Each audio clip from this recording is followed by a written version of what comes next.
ভাই, আল্লাহর নবী বলেন আমি একদিন জান্নাতুল বাকির মধ্যে হাঁটতেছি আর দোয়া করতেছি, হঠাৎ করে গিয়া দেখি একটা কবরের মধ্যে আল্লাহ দেখায় দিলেন আযাব চলতেছে একটা যুবকের কবরে। আমি এই যুবকের কেন আযাব হয় আল্লাহর থেকে জানতে চাইলাম। আল্লাহ বললেন ও মায়ের সাথে বেয়াদবি করেছে। আমি নবী ঠিকানা নিয়ে আল্লাহর থেকে ওই যুবকের মা বেঁচে আছে কিনা সাহাবায়ে কেরাম দিয়ে খবর নিলাম। খবর নিয়ে দেখলাম তার মা এখনো বেঁচে আছে। আমি নবী ডাকিয়া পাঠাইলাম, ওই মহিলা খবর দিল আমি যাব না। আমি বললাম বলে দাও তার সন্তানের কবরে আযাব হয় যেন মাফ করে দেয়।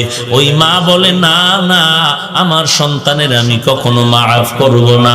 রাহমাতুল লিল আলামিন তাকে ডাকিয়া আনলেন, এরপরে বললেন তোমার সন্তানের কবরে আযাব হয় মাফ করে দাও।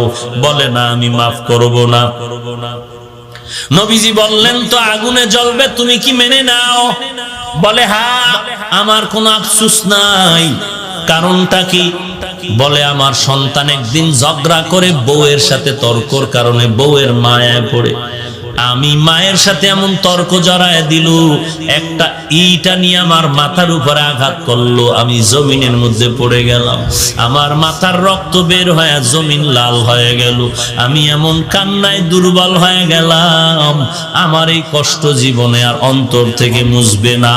আমার সন্তানের কোনো ক্ষতি হোক এটাও আমার জানারও দরকার নাই।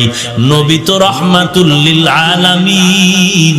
আল্লাহর নবী বলেন সাহাবাদেরকে তাড়াতাড়ি কেরোসিন আর লাকড়িয়ানো আগুন জ্বালাইয়া উপরে উঠাইয়া সন্তানের জ্বালায় দিব।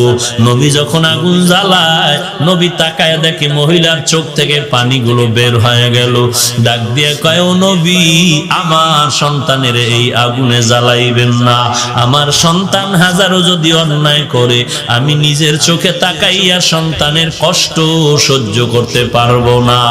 এর নবীর উম্মতের দল, আল্লাহর নবী বলেন আল কবরু রাউযাতুম মির রিয়াজিল জান্নাহ আও হুফরাতুম মিন হুফারিন নার। এর নবীর উম্মতের দল, আল্লাহর মুহাব্বত নিয়ে তওবা করে নাও। আল্লাহ তাআলা বলেন কত বড় বড় বেঈমানকেও তো আমি আল্লাহ ক্ষমা করে মাফ করে দিয়েছি। তোমরা অন্যায় যদি করিয়া থাকো, চোখের পানি ছেড়ে কান্না করো, তওবা করো।